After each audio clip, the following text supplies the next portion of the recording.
Well, mental health is your emotional, social, and psychological well-being. Overall, it affects how we think, feel, and act. And it also determines how we're able to handle stress, relate to others, and make substantial choices in our lives. Me and my group came together and chose to bring awareness to the topic of mental health. Our goal is to get the Department of Education to prioritize mental health in schools and create classes and programs that will help students learn about the importance of their mental health. We feel staff and guidance counselors within schools are not doing enough to help stabilize the mental health of students. It is not right that students don't learn about their academics in schools. Students should also learn about their relationships, identity, emotional understanding, and overall well-being. We feel a certain investment being placed in schools will help with narrowing down the negative behaviors seen by students and will allow them to become more productive in their studies. School is our target place for health and wellness class because it is very substantial for children to prioritize and learn about how to keep a good mental health. As life evolves, so does our body and minds. So it is very necessary that students learn about their health, both mentally and physically. Schools would also be the best place because many children don't learn about it at home. So if they join classes and programs focusing on mental health, they'll be more educated on the topic and know how to maintain a good mental state whenever they come into any troubles through their lives.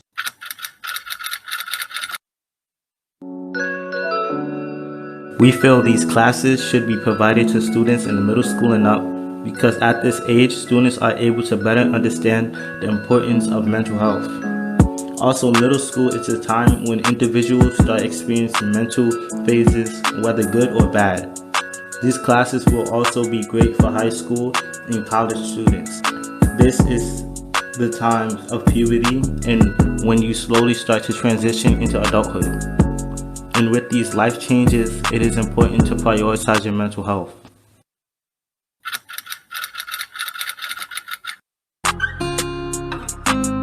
One, toxic environments. Death and grief. Childhood trauma. Having a long-term physical health condition. Severe or long-term stress.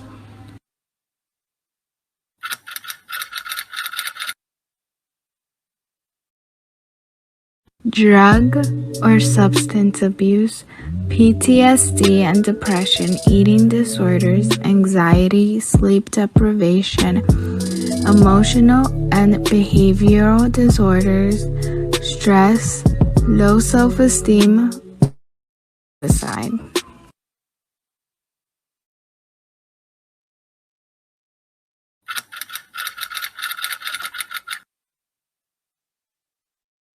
Currently, some negative behaviors seen by children in most schools are school fights, many arguments within the classroom with both students and teachers, lunchroom chaos including screaming, food being thrown, and even more fights at times. Some of the impacts these behaviors have on education are students dropping out of school, cutting class, getting bad grades, lack of homework completion, and even more bullying.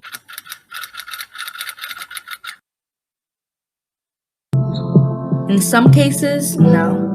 These methods may not be enough to help a certain student or group of students with behavioral issues in school, simply because every student reacts to things differently.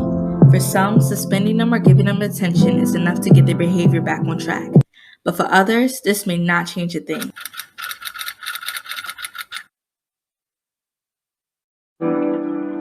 Students don't like going to counselors because they do a poor job in helping them prepare for post-secondary options in schools and that they are always busy or not actually helping them. Also, studies have found that only 15% of college students seek school counseling, which means that almost 90% of students would rather not visit a counselor for guidance or any personal issues that they have. Me and my group also collected a survey to gather more data on this topic. Amongst all of our respondents, we found that 69% of people don't think guidance counselors are doing enough, and 33% of people have actually never met their school guidance counselor. We then found that the people who have visited their counselors mostly came for either school confrontation, like arguments or fights, and others just came for advice.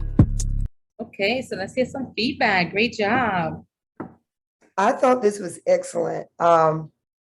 Every presentation It's great. However, we are here to give you guys feedback. And I must say, so far, this presentation has really been well-rounded and to me, really, really clear. I loved it because they also talked about purpose. There was a clear purpose in this video. So beyond identifying the problem, there was a purpose here. And I love how you guys identified the guidance counselor. We can go on a whole conversation on that. I love the fact that you provided a phone number for information and you did a survey. So I could really see the diligence that you put into this. I felt like you guys worked together as a team. I didn't feel like this was a copy and paste. I really feel like you put your own identity on it. Excellent job. Thank you. Yes, definitely very informative and very much tied to the reason I founded my organization, Rise Above Yourself, because so many times students believe that college is the destination, but it's really the journey to get you to college that's going to set you up for life. And mental health is something that every student needs to talk about, even when they're feeling good. Because challenges will come up and you hit that. You really focused on the middle school aspect and how pivotal that moment is for students in their academic journey. So I really just appreciated your specificity on that age group. And lastly, just echoing what Ms. Jade said about resources and people to consider when you do need support. The guidance counselor may not always be that resource. So then that sparked the conversation that I would want to continue in this after this presentation. Well, then what other people at your school or in your community should we seek out to support you on this education trail? So fantastic job. I really enjoyed the presentation, and I hope that you continue messaging that throughout the school year with your, like Dr. Sonia said, with your family, with your school, and with your community. Yeah, thank you. And yeah, you have to, I was with the Department of Education for 16 years and your voice counts. If the guidance counselor is not helping you, that's what Miss Erica does too, right? All around. And we definitely want to make sure that you're having a voice and that you're really bringing this up and very vocal. Everyone on the chat said great job. They also have a social media page. So Katrina, can you talk about that a little bit? Sorry. Yes, we can So hear you. I am the mental health awareness facilitator. It was a pleasure working with this group. Yes, so they created a social media page where they actually advocated for more awareness to put mental health into schools. So they actually tagged the DOE, created posters daily and things like that. This would just help them raise awareness and also get feedback with certain surveys they did and polls. And they handled the social media page throughout the whole course of our SYP, and it also helped them get great feedback as well. Love that. I just wanted to say something, Katrina. I really enjoyed your presentation, and I wish you well in your No, efforts. it was Tony's and my groups. Yeah. Oh, I'm sorry. It's okay. Yeah, I like the idea that part of the solution is to approach the DOE and to prioritize mental health and to make it as a class and to focus on the middle school years and up, because that's when most of the children start having these problems.